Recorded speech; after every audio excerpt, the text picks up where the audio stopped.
নোয়াখালীতে বিনামূল্যে সুন্নতে খতনা, বাচ্চা মেয়েদের নাক কান ফোড়ানো এবং ঈদ উপহার বিতরণের মধ্য দিয়ে ব্যতিক্রমভাবে ঈদ আনন্দ উদযাপন করেছে দক্ষিণ বিজবাক মানবিক ফাউন্ডেশন নামে একটি স্বেচ্ছাসেবী সংগঠন। ৯৯ ফাউন্ডেশনের অর্থায়নে ও দক্ষিণ বিজবাক মানবিক ফাউন্ডেশনের আয়োজনে প্রথম দিনের মতো নোয়াখালী জেলার সেনবাগ উপজেলার বিজবাক ইউনিয়নের ৫ নং ওয়ার্ড মুসলিমপুকুরপাড় এলাকায় ফাউন্ডেশনের অস্থায়ী কার্যালয়ে অভিজ্ঞ চিকিৎসকের দ্বারা এই ব্যতিক্রম অনুষ্ঠানটি উদযাপন করে এই স্বেচ্ছাসেবী সংগঠনটি। বিনামূল্যে যারা সুন্নতে খতনা করছেন তাদেরকে আমরা ঔষধ, বিভিন্ন প্রকার চকলেট আইটেম এবং পাশাপাশি পাঞ্জাবি টুপি উপহার দিচ্ছি। ডিজিটালাইজেশনের মাধ্যমে কসমেটিক সার্জারি যারা মনে করেন উন্নত পর্যায়ে করতে পারে না, গ্রামে গঞ্জে দেখা যায় যে আগের প্রাচীন পর্যায়ে করতে গিয়ে অনেক সময় দুর্ঘটনা ঘটে। এইগুলা মাথায় রেখে আসলে অসহায় পরিবারদেরকে, বাচ্চাদেরকে সুন্নতে খতনা করানোর মাধ্যমে যেন আমাদের এই দক্ষিণ বিজবাক মানবিক ফাউন্ডেশনের কার্যক্রম যে ধারাবাহিকতাটা সেটা রক্ষণ রাখার জন্য আমাদের এই প্রয়াস। সকল ধরনের পরিষ্কার পরিচ্ছন্নতার মধ্য দিয়ে সুন্নতে খতনার প্রোগ্রামটি অনুষ্ঠিত হয়।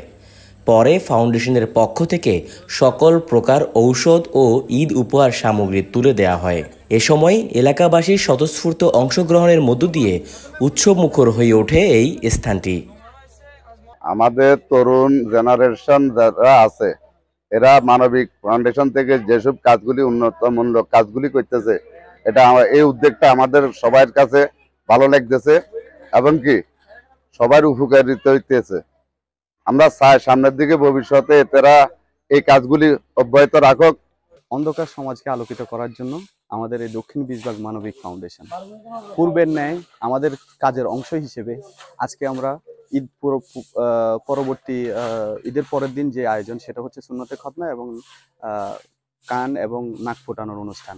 বিনামূল্যে সুন্নতে খতনা, নাক কান ফোটানো এবং মাদ্রাসা সিলিং ফ্যান উপহারের কার্যক্রম চলতেছে। দক্ষিণ বিজবাক মানবিক ফাউন্ডেশনের এর আগে অনেক কাজ জনসাধারণমূলক মানুষের ভালো অনেক কাজ এই হিসেবে অব্যাহত ছিল, এখন সামনের দিকেও থাকবে। এলাকাবাসী সহ সকলের প্রত্যাশা অন্ধকার সমাজকে আলোকিত করার মাধ্যমে সুস্থ সুন্দর সমাজ প্রতিষ্ঠায় কাজ করে যাচ্ছে এই তরুণ স্বেচ্ছাসেবীরা।